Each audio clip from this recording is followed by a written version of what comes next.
pessoal, tudo bem?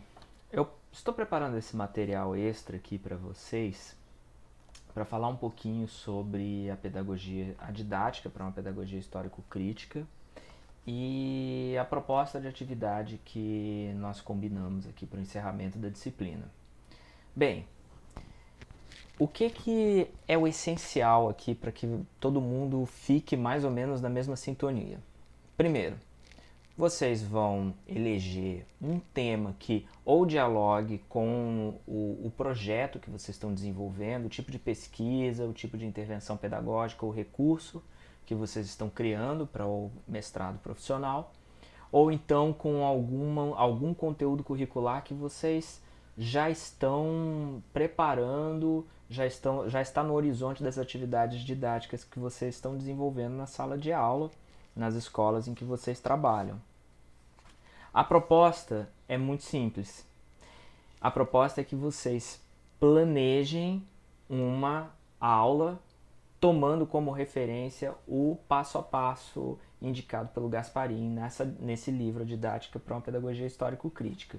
Então, a atividade de vocês deve ser pensada no sentido de ela deve partir de uma reflexão sobre a prática social inicial, que é aquele primeiro passo, e isso significa que ela deve ser iniciada contando com um levantamento, seja um levantamento especulativo que vocês vão fazer pensando nos estudantes de vocês ou no público que vai atuar nesse processo de ensino e aprendizagem, se não forem os estudantes, se forem outros professores, uma comunidade, enfim, vocês vão imaginar essa comunidade, não vai dar tempo de realizar essa experiência prática, mas vocês vão tentar imaginar o que essa comunidade já sabe, já pensa sobre o conteúdo que vocês vão trabalhar. Então, tentar elaborar uma perspectiva que parta do que o Gasparin aqui, se apoiando em Vygotsky, se apoiando nos pensadores da educação, chama de uma perspectiva de síncrese. Então é uma percepção sensorial imediata, ou então ali nos termos da Alice Lopes, vocês vão tentar capturar aqui na prática social inicial o que é o senso comum, o conhecimento, o senso comum do conhecimento que vocês vão trabalhar, entendendo que o senso comum é muito importante aqui nesse momento. Então vocês vão levantar esse conteúdo e vão descrever ali no que seria a prática social inicial. Nesse momento, vocês podem seguir bem o passo a passo proposto pelo Gasparin aqui e fazer uma listagem do conteúdo, dos objetivos, né? E incluir nessa prática social inicial aquilo que vocês imaginam que seja a vivência dos seus estudantes, o que o aluno já sabe, essa ideia da totalidade empírica em relação ao conteúdo. Vejam que ele faz sempre o exemplo com a água, né? Os estudantes chegam na sala de aula sabendo alguma coisa da água, sabendo alguma coisa, por exemplo, na física, da força, da ideia do conceito de trabalho. Vamos pensar nos nossos conceitos sociológicos. Os estudantes chegam com muita informação, com muito conteúdo, com muito conhecimento já prévio a respeito daqueles elementos que nós trabalhamos na sociologia. Cabe nesse processo identificar que conhecimento é esse e através de uma provocação, que aí já é o segundo passo, como nós vamos reelaborar esse conhecimento a partir do processo de instrumentalização da aula. Então, vocês vão incluir a prática social inicial e depois da prática social inicial, o segundo momento. O segundo momento é o momento de partir dessa primeira fase, que é uma percepção mais imediata, e construir isso de modo elaborado.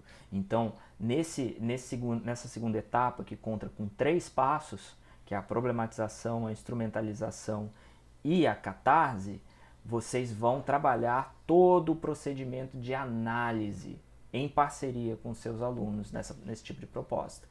Então, nesse momento de análise, o segundo passo é o passo que eu considero o fundamental. O fundamental. Todo plano de aula, numa perspectiva da pedagogia histórico-crítica, tem que pensar e fundamentar muito bem este segundo passo, porque ele é o passo da problematização.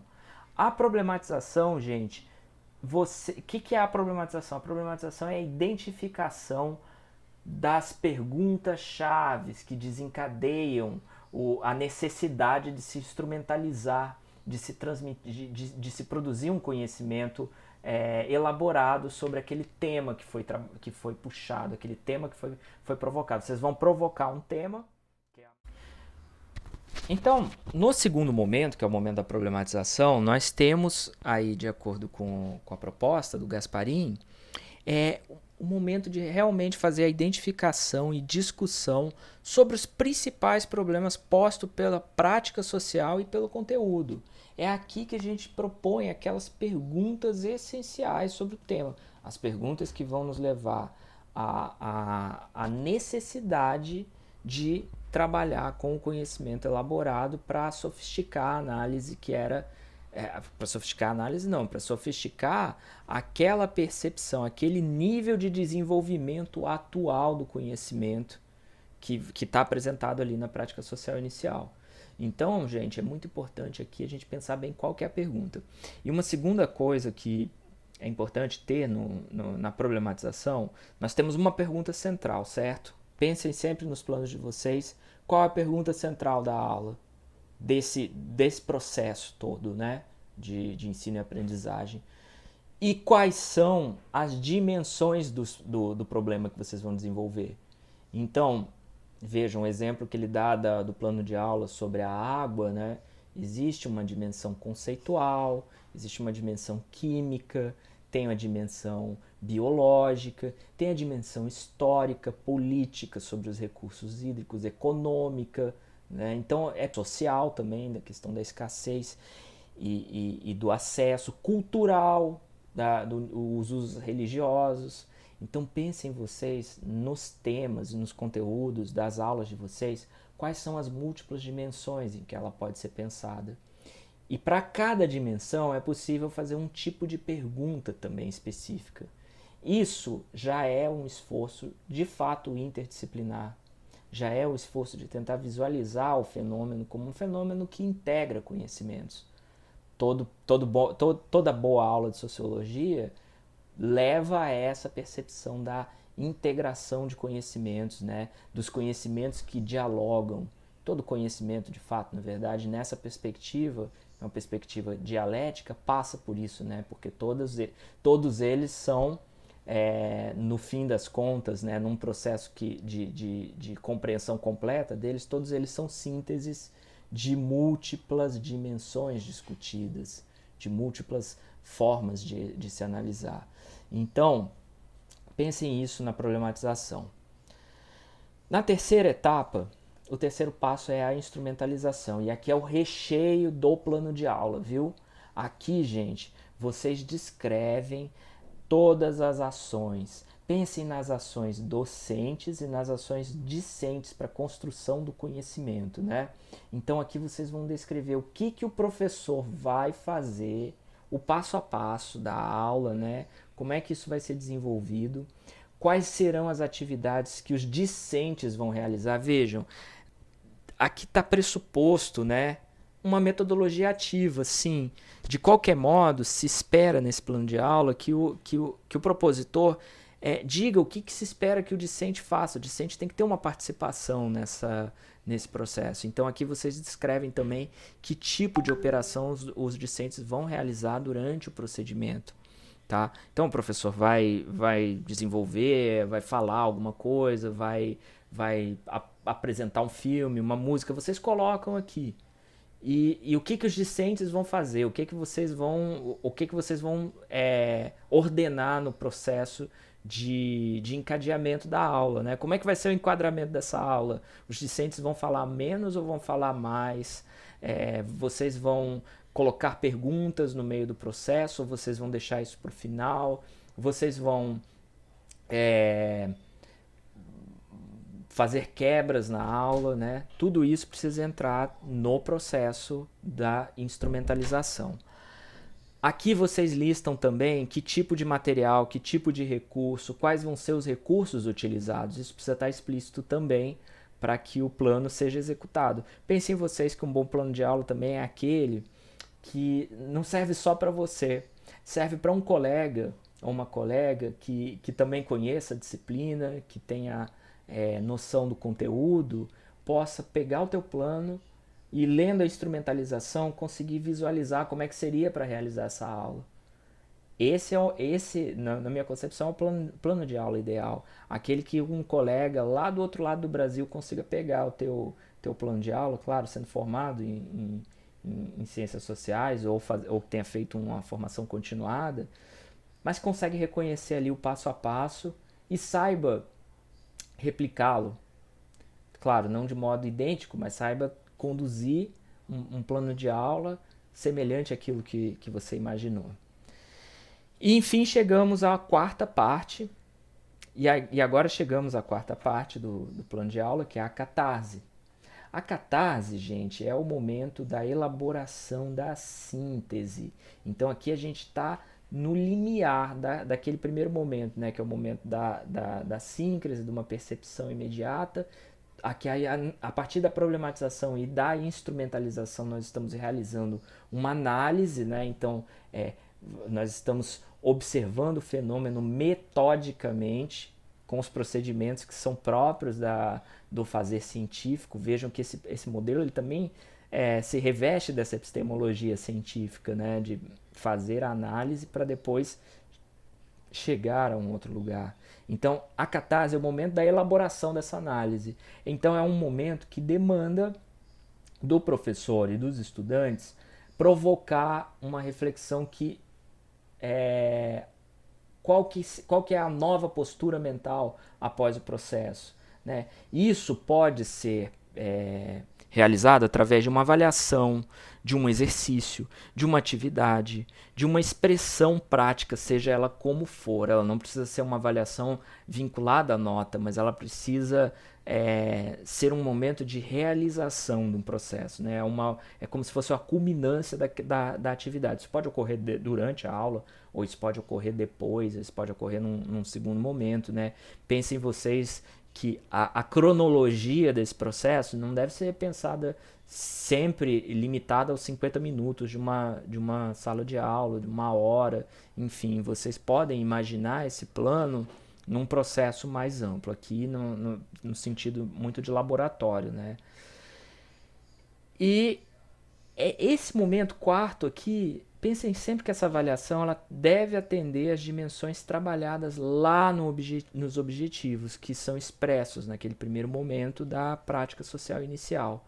Então, pensem na ponte, né? Na conexão, na coesão entre aquilo que vocês encontram ou esperam encontrar no nível de desenvolvimento atual, na prática social que os estudantes trazem, das suas trajetórias, das suas experiências, dos seus conhecimentos, e a transformação dessa perspectiva, os sentidos, pelo menos, das transformações nessas perspectivas que são objetos do tema da aula de vocês, do plano de ensino que vocês estão desenvolvendo. Então, esse momento aqui ele deve ser pensado nesse sentido, de fazer essa conexão. E, por fim, o quinto momento, que é o momento da prática social final, ou então o novo nível de desenvolvimento, pensando no desenvolvimento proximal do Vygotsky, né? Aqui a ideia é tentar produzir um instrumento que seja capaz de as manifestações dos estudantes, dos alunos, já com uma nova postura prática, uma nova atitude sobre o conteúdo e sobre a forma de agir após a realização da aula, né? Então, como vocês não estão aplicando isso durante o processo, a ideia é que nesse momento vocês também novamente projetem uma expectativa. Se lá na prática social inicial vocês estimam como aqui vocês têm uma expectativa de que tipo de nova perspectiva, de nova visão sobre a realidade vocês estimam alcançar com o plano de aula, com a atividade, né? Então, Vejam bem ali o Gasparin, ele oferece nos anexos modelos, né, de como construir isso dentro de uma estrutura de plano. Vocês podem ficar bem à vontade para construírem os modelos de vocês, mas que constem nesses modelos essas 5 etapas, né? Retomando: prática social inicial, problematização, instrumentalização, catarse e prática social final dos conteúdos de vocês.